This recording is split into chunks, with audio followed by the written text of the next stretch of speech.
गरीब साध साध सब नेक हैं, आप अपनी ठोरे।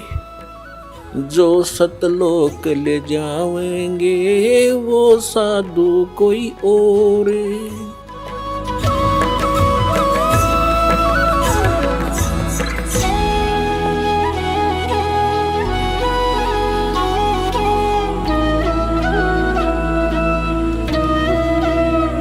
पुण्यात्मा, सौभाग्य आपका, धन्य आपके माता पिता जिनसे जन्म हुआ, क्योंकि अच्छी संतान अच्छे ही माता पिता को प्राप्त होती है।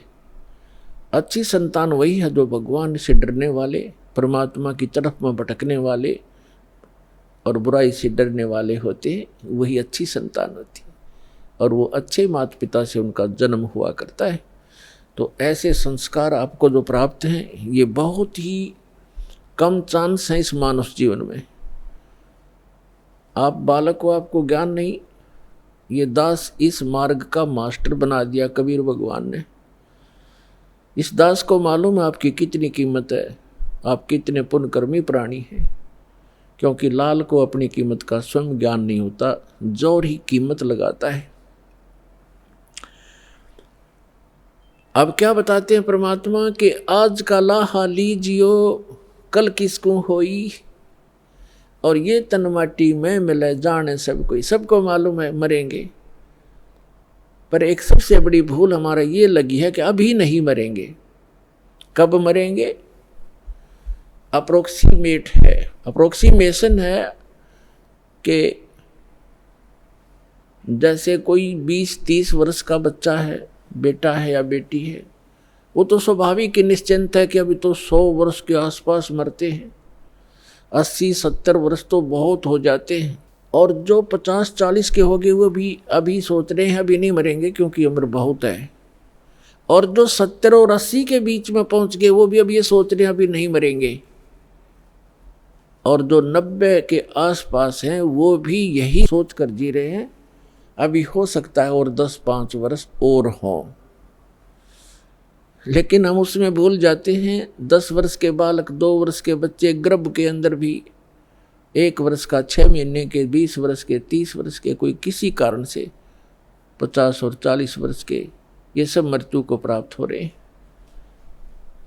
तो इसलिए परमात्मा याद दिलाते हैं कि आज का लाहा लीजियो कल किसको होई। जो अपना धन इकट्ठा कर लोगे, भक्ति कर लोगे, दान धर्म कर लोगे, वो आपका होगा।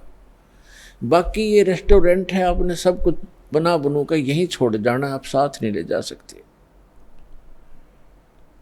तो क्या ले जाना है हमने? जैसे हम विदेश गए हैं, स्वदेश आना है, तो हम विदेश की करेंसी यहाँ ले भी आएंगे तो वो काम नहीं करेगी, उसको हमने चेंज कराना पड़ेगा।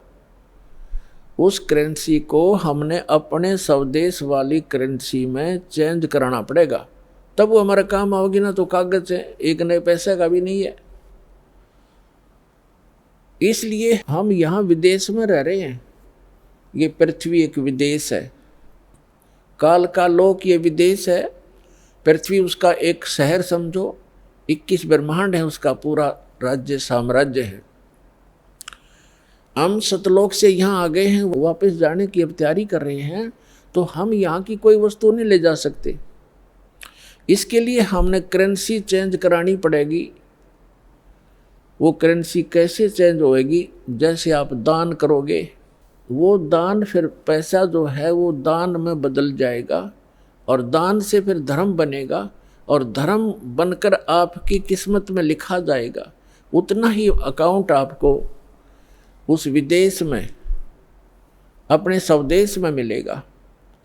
ये आपकी करेंसी चेंज करानी है। तो इसको जितना आप करा पाओगे वो आपका, और जो करेंसी चेंज नहीं करा पाए वो इस काल की यहीं छोड़ के आनी पड़ेगी आपको। इसके लिए क्या बताते हैं? लखी करोड़ी चले गए बहु जोड़ खजाना, और जातन चंदन लेपते सो धरे मसाना। राजा लोग, सेठ लोग, साहूकार होते थे। जितना व्यक्ति धनी हो जाएगा उतना ही वो कृतघ्नी बन जाता है। ये माया का गुण है।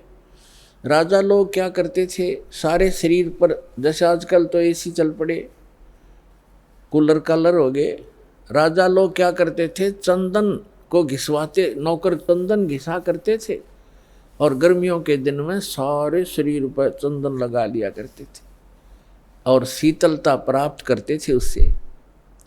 चंदन की लकड़ी का बुरादा, चंदन जो है बहुत शीतल होता, ठंडा तासीर होती है। इसी प्रकार सेठ और साहूकार, तो परमात्मा कहते हैं जातन चंदन लेपते, जिसके शरीर पर चंदन लेपन होता था और भक्ति करी नहीं, बकवाद करके जीवन नाश कर गए, पिछले जन्म के पुण्य कर्मों को पूर्व जन्म की बैटरी से राजा बन गए। जब तक पूर्व जन्म के पुण्य चलते हैं ये राजा राज्य भोगता है, धनी अपना धन का सुख लेता है।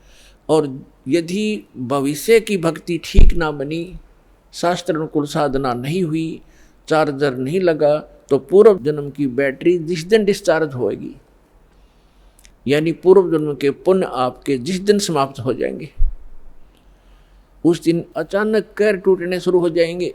जैसे राजा लोगों का इतिहास देख लो आप, पिछला पुराना इतिहास हम पढ़ा करते थे।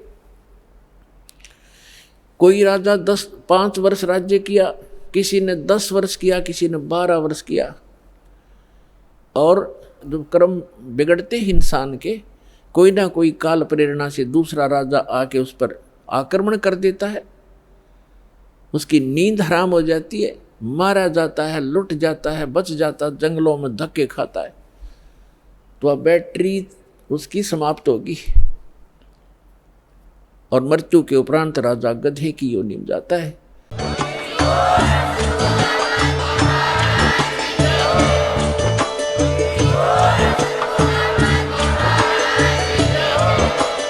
आप सुन रहे थे जगत गुरु तत्वदर्शी संत रामपाल जी महाराज जी के मंगल प्रवचन। अधिक जानकारी के लिए विजिट कीजिए हमारी वेबसाइट www.jagatgururampalji.org। संत रामपाल जी महाराज जी के शुभ आशीर्वाद से पूरे विश्व भर में 500 से भी ज्यादा नाम दीक्षा केंद्र हैं, जिन पर संत रामपाल जी महाराज जी द्वारा ऑनलाइन निशुल्क नाम दीक्षा दी जा रही है। अपने नजदीकी नाम दीक्षा केंद्र का पता करने के लिए संपर्क करें 8222880541।